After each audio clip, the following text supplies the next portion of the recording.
If you visit the Towers, London today, you're going to find this massive suit of armor that was forged in the 1540s for King Henry VIII. It's got a wide breastplate, incredibly thick gauntlets, and right there, dead center, jutting out at a genuinely aggressive angle, is a polished steel codpiece the size of a grown man's fist.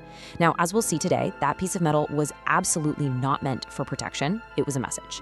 And for about a century, pretty much every powerful man in Europe was broadcasting that exact same message. I mean, it really begs the question, right? Why on earth did an entire continent suddenly decide that the absolute best way to show off their wealth, their social status, and their political authority was to strap an oversized, heavily padded pouch directly to their crotch? To really understand why the codpiece became the ultimate fashion icon of the Renaissance, we have to look at this totally wild intersection of wardrobe malfunctions, royal propaganda, a continent-wide epidemic, and the psychology of masculine performance. But hey, before we get to the kings and the 1980s rock stars, let's establish exactly what the whole shebang actually is. The term itself is incredibly literal. It comes from the Middle English word cod, which simply meant scrotum. And, despite the jewel-encrusted superstar prestige it would eventually achieve, the codpiece started out with absolutely zero glamour. Literally none. It was born out of pure, desperate necessity. Section 1. A wardrobe malfunction. So let's travel way back to the 1400s to see how men's fashion created a literal gap that urgently needed fixing. If you look at how men actually got dressed back then, they didn't wear trousers, they wore hose. Imagine two completely separate fabric tubes, one for each leg, tied with laces to the bottom of their doublet, which is basically just a jacket. Underneath all that, they just had a loose pair of thin linen drawers. Now, in the 1300s, this was totally fine because the doublet hung down nearly to the knees. But as we know, fashion changes. Slowly, over the 1400s, those doublets started shrinking. By the middle of the century, fashionable men were wearing jackets that ended right at the waist. Suddenly, there was a glaring, very problematic gap right in the middle where those two separate hose legs met. The laces would loosen, the fabric would shift, and in cold weather, men were, well, to put it mildly, exposed. Exposed to the elements and to the public. So some unknown, highly practical tailor came up with a simple fix, sewing a coarse, triangular patch of linen right into the gap. It was just a functional flap to preserve a little modesty. Section 2. Status, storage, and steel. Well, that purely functional flap didn't stay modest for very long. Not at all. By the early 1500s, the codpiece evolved at breakneck speed. Tailors essentially realized, hey, if you have to wear a crotch flap anyway, you might as well make it a feature. It went from completely practical to fiercely promotional. Men began padding them with horsehair and wool, covering them in silk and velvet, and weaving in real gold thread.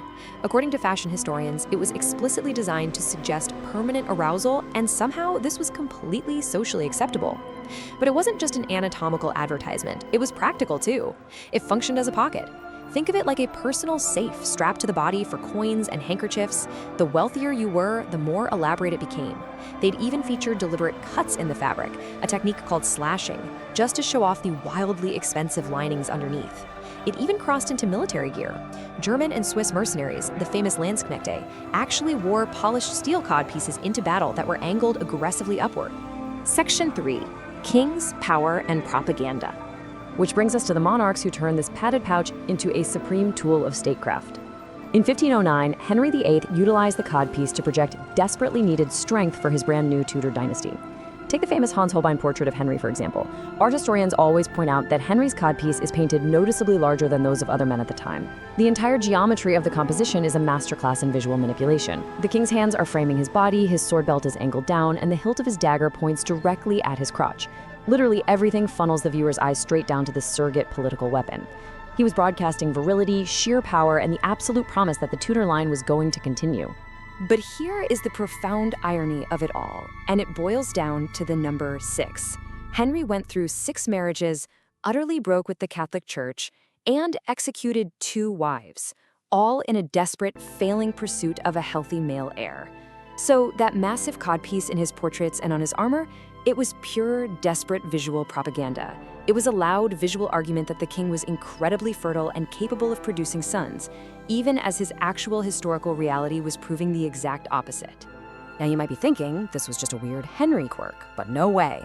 Emperor Charles V, literally the most powerful ruler in Europe, was painted by Titian sporting a massive codpiece. Italian noblemen like Antonio Navagero proudly displayed bright red ones front and center in their official portraits. Across Italy, Spain, France, and England, the crotch, not the face, was the absolute focal point of male presentation.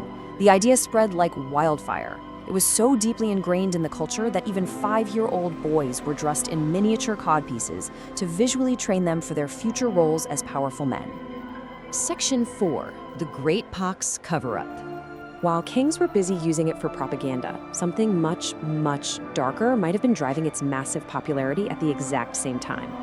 In 1494, a devastating disease tore through armies in Naples and rapidly spread. By 1500, what we now know as syphilis had reached across the entirety of Europe. They called it the Great Pox, and it was brutal. We're talking terrible sores, bone pain, and severe disfigurement. And the timing? It perfectly aligns with the exact moment the codpiece began expanding from a small cloth triangle into an oversized fashion accessory. In 2004, medical researcher Dr. Con Scott Reed floated a fascinating theory about this. You see, the standard medical treatment for syphilis back then was this highly toxic mercury paste, which had to be securely bound to the infected area with these really bulky, grease-soaked linen bandages. You absolutely could not hide that under a flat little cloth flap, right? But inside a large, stiffened, heavily padded codpiece, oh, you could easily conceal those bulky bandages, hold the mercury right in place, and absorb any, well, unpleasant symptoms. According to Reed's theory, men literally made the medical cover-up look like a fashion feature. It's a staggering thought, really. A garment used to brag to the world about male virility might have exploded in popularity specifically because men were frantically trying to hide that their virility was severely compromised. Now, not everyone bought into this exaggerated swagger. The French satirist François Rabelais mercilessly mocked the whole trend in the 1530s. He wrote this brilliant, mock-serious academic defense, calling the codpiece the single most important piece of armor a warrior could wear to ensure the continuation of the human race. He was joking, obviously, but the joke only landed because society was actually treating these padded genital pouches as matters of grave national importance. Writers realized that this performance of masculinity was so completely over the top that it tipped straight into comedy. The men actually wearing them, however, they definitely didn't get the joke. Section 5, Elizabeth ends the era. But as we know, all fashion trends eventually die, and this one was killed by a queen. When Elizabeth I took the throne in 1558, she inherited a visual culture entirely built around male authority, broad stances, aggressive posturing, and prominent codpieces. Well, she wasn't interested in male swagger, she was interested in her own total authority. So she intentionally reversed the visual flow. Instead of eyes being drawn downward, the Elizabethan court introduced enormous pleated neck collars called ruffs. Suddenly, attention was yanked aggressively upward to the face and neck. Men at court had to present elegance, refinement, and absolute submission to the queen, rather than broadcasting their own anatomical credentials. It was a complete power shift. At the same time, this new silhouette popped up called the peas-cod belly. This was a heavily padded, downward-pointing doublet that literally looks like a ripe pea pod. It physically invaded the space of the codpiece, squeezing it smaller and smaller until the two just couldn't coexist anymore. Interestingly enough, the pea pod was also a sexual symbol. Shelling peas was actually slang for intercourse back then, so the codpiece was effectively replaced by a much subtler symbol that didn't involve men literally pointing at their own anatomy. By 1600, the codpiece had completely vanished, becoming little more than an embarrassing fashion memory. Section 6. The Rock Star Revival. But guess what? The codpiece totally refused to stay dead. Jumping ahead 400 years to the 1970s and 1980s, rock stars and costume designers rediscovered it, and they used it for the exact same reasons the Tudors did. Gene Simmons of Kiss wore armored codpieces rigged with actual pyrotechnics. Blackie Lawless of WASP famously rocked one with a built-in circular saw blade. I mean, no way, right? Then you have David Bowie mesmerizing and confusing audiences with his prominently featured riding breeches in the movie Labyrinth. And of course, the molded rubber batsuits of the 1990s launched 1,000 jokes. The technology and the stages changed, for sure, but the underlying purpose, exactly the same. These pop culture icons were using the codpiece to provoke a massive reaction, to project an exaggerated, almost dangerous version of masculinity, and to make absolutely sure you couldn't look away.